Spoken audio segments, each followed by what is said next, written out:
அஸ்ஸலாமு அலைக்கும் ரஹ்மத்துல்லாஹி தஆலா பரகாத்து. அல்ஹம்துலில்லாஹ். இப்போ நான் கடந்த 2 நாளாக நான் வந்து அப்துல் பாசித் அவர்களை பற்றி தவறான ஒவ்வொரு விஷயங்களும் நான் கேட்டுட்ருக்கேன். அது தவறா ரைட்டா அப்படிங்கிறது எனக்கு தெரியாது. அல்லாஹ்வுக்கு தெரியும், அதில் பாதிக்கப்பட்டவங்களுக்கு தெரியும். இல்லைன்னா அவங்களால பாதிக்கப்பட்ட அப்துல் பாசித் அவர்களுக்கும் தெரியும். சரிங்களா? மித்தவங்களுக்கு தெரியாது. ஆனால் ஒரு இஸ்லாமியராக இருக்கிற ஒவ்வொருத்தவங்களும் அந்த இடத்துல ஒரு இஸ்லாமியரை நோகடிக்கிற விஷயம் இருக்குது பார்த்தீங்களா? அது ரொம்ப ரொம்ப கேவலமான விஷயம். அவங்க தாடி வச்சுருக்கட்டும், ஹஸ்ரத்தாக இருக்கட்டும், மௌலையாக இருக்கட்டும், ஹாஜியாக இருக்கட்டும், யாராக வேண்டாலும் இருக்கட்டும், ஒரு இஸ்லாமியரை நீங்கள் பேசுகிறத ஏன் வீடியோ எடுக்க ஃபர்ஸ்ட் ஆஃப் ஆல் நீங்கள் அலோவ் பண்ணீங்க? எத்தனை கேமரா இல்லை நாங்கள் மட்டும்தான் போனோம் அப்படின்னு நிறையா பேசுகிறீங்களே, எத்தனை பேர் வீடியோ எடுக்கும்போது ஃபஸ்ட்டு எல்லோரும் ஃபோனை சுவிட்ச் ஆஃப் பண்ணுங்கள், இல்லைன்னா ஃபோனை எல்லோரும் ஆஃப் பண்ணுங்கள், இல்லைன்னா வெளியில் வைங்கன்னு சொல்லிட்டு நீங்கள் பேருக்கணும். ஒரு கண்ணியமான மனிதர் தான், எங்களை பொறுத்த வரையும் அவர் கண்ணியமானவர் தான்.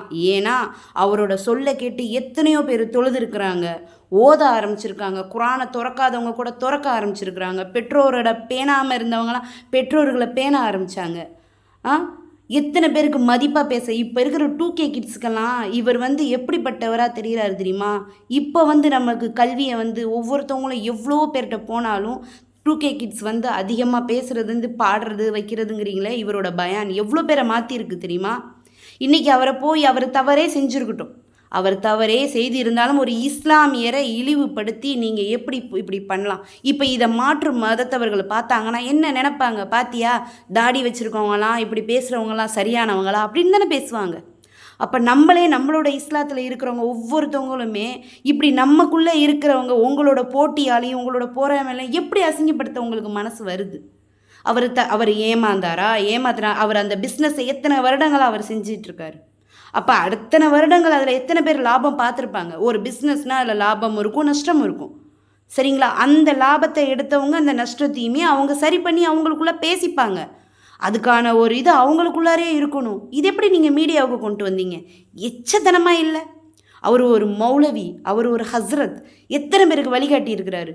யாரும் இல்லைன்னு சொல்லிடுங்க பாருங்கள். ஒவ்வொருத்தவங்களும் அவர் பேசின ஒவ்வொரு விதத்தையும் இப்போ நீங்கள் அவமானமாக பேசுகிறீங்க. அவர் பண்ண பயானெல்லாம் இப்போ இழிவாக பேசுகிறீங்களே, அவர் பேசுகிற விதத்தெல்லாம் இப்படியாக்கும் அப்படியாக்கும்லாம் பேசினார், இன்றைக்கி எப்படி இருக்காருன்னு பேசுகிறீங்களா? அவர் எப்படி பேசினார்? அவர் பேசுனது எங்களுக்கு அழகாக புரிஞ்சுது.